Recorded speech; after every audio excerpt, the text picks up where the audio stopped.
que esto ya está acercando a Pedro Sánchez por todos lados. La corrupción ya alcanza 7 ministerios, mientras el gobierno estaba defendiendo a Begoña Gómez. El caso de PSOE adquiere más gravedad tras el informe de la UCO sobre el volcado de los móviles de la trama en torno a Koldo García. El PP sitúa a Sánchez en la cúspide y prepara su citación en el Senado. Es que aquí hay una cosa que a mí me choca un poco, porque Pedro Sánchez en su entorno está diciendo a quien le quiere oír, pero si Begoña es una pichona y tal, ¿no? Como que no, como que ella no, en fin, que es una pichona. Pero claro, si ella es una pichona, entonces es que quien está en la cúspide no es ella, sino tú. Digo yo, ¿no? El último informe de la UCO sobre el caso PSOE, fruto del volcado de los teléfonos móviles, golpeó ayer a los socialistas en todo el estómago, cuando estos aún se dolían del espaldarazo que la Audiencia Provincial de Madrid dio 2 días antes al juez Juan Carlos Peinado. Recordemos, habían recurrido a la Audiencia Provincial intentando que se archivara el asunto, y la Audiencia Provincial dijo que por los huevos, que se tenía que seguir investigando a Begoña Gómez. Por más que el martes la ministra portavoz retorciera la resolución de sus 3 magistrados sobre el caso Begoña para que pareciera lo contrario. Cierto, mintió como una bellaca. De hecho, llegó a decir que la audiencia provincial aseguraba que era una investigación prospectiva, cuando decía todo lo contrario. Todo lo contrario. Pero bueno, precisamente este miércoles se conoció también el movimiento del exministro José Luis Ábalos para ser readmitido como militante del PSOE, aun cuando su imputación parece más cerca a la luz de las revelaciones del documento entregado por los investigadores al juez de la Audiencia Nacional Ismael Moreno y las transcripciones de conversaciones entre los miembros de la trama. La semana empezó para Pedro Sánchez. Lo de las transcripciones de José Luis Ábalos es tan simple como que Koldo decía: el señor ministro quiere una casa en Sotogrande, ¿vale? A cambio de la licencia de hidrocarburos.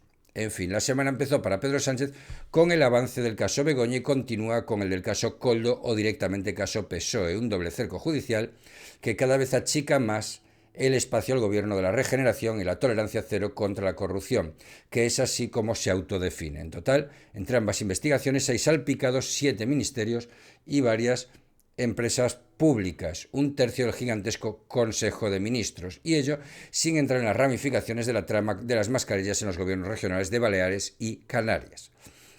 El PP situó este miércoles a Sánchez en la cúspide de la pirámide al leer en el informe de la UCO que Koldo García pidió al Guardia Civil implicado que averiguara si Sánchez y Ábalos, entonces ministro de Transportes, tenían los teléfonos pinchados.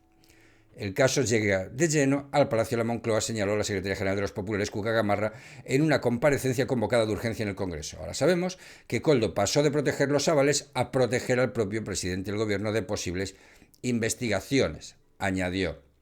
Los populares estaban esperando este informe del volcado de los móviles antes de reactivar la comisión de investigación que tienen abierta en el Senado y de citar al presidente a declarar en ella.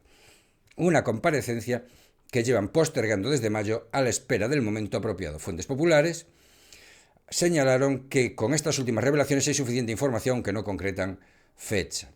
Tenemos que recordar una cosa, que el PSOE montó una moción de censura por alguien que fue anterior a Rajoy, que Rajoy lo cesó, que era el señor Bárcenas, en el que nada tenía que ver el señor Rajoy, y le montaron una moción de censura.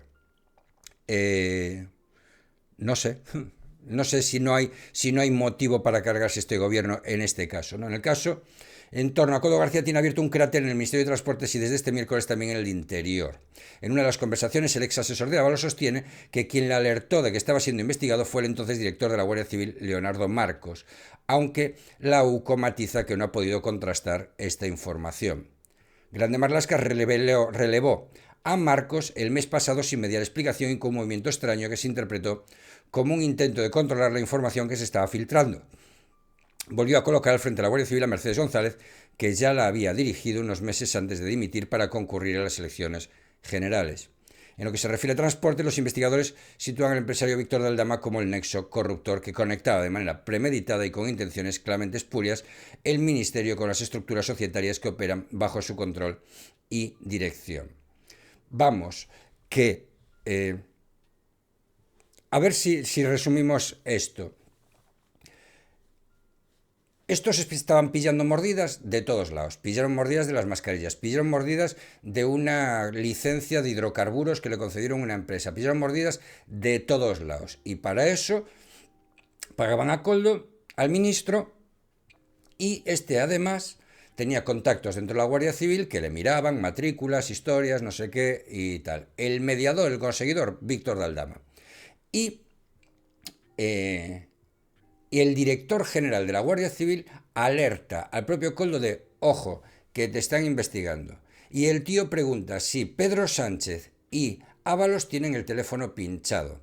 ¿Por qué pregunta si Pedro Sánchez tiene el teléfono pinchado?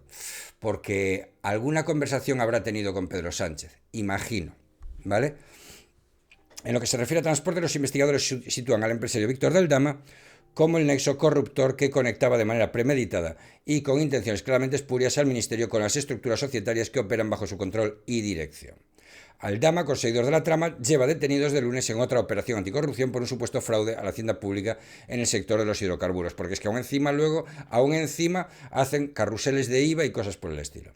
El caso de la mujer del presidente afecta a 6 ministerios, los de Economía especialmente, Educación, Industria, Transportes, Trabajo y Seguridad Social, que adjudicaron contratos públicos a una empresa de Juan Carlos Barrabés por valor de 15,6 millones de euros, presuntamente gracias a su relación con Gómez y a las 2 cartas de recomendación de esta, que está acusada de posibles delitos de tráfico de influencias y corrupción en los negocios privados.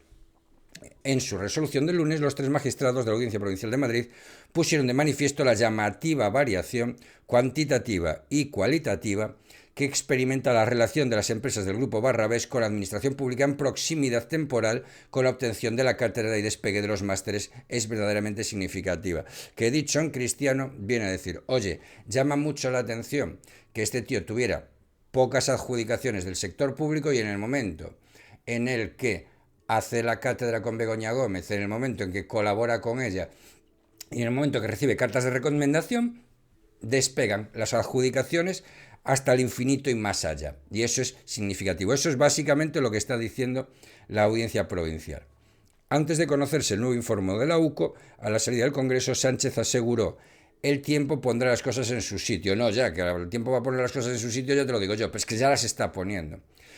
En alusión al caso de su mujer o al no caso, que es así como lo llaman los socialistas.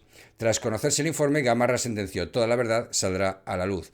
Es que para ser un no caso, la entrevista que saca hoy The Objective, por ejemplo, pues es bastante clara, ¿no? Cuando hablan de que llevaban en bolsas dinero a la sede de Ferraz y que pagaron 600.000 euros de mordidas para conseguir una licencia de hidrocarburos. No sé, para ser un no caso llama un poquito la atención. ¿No crees?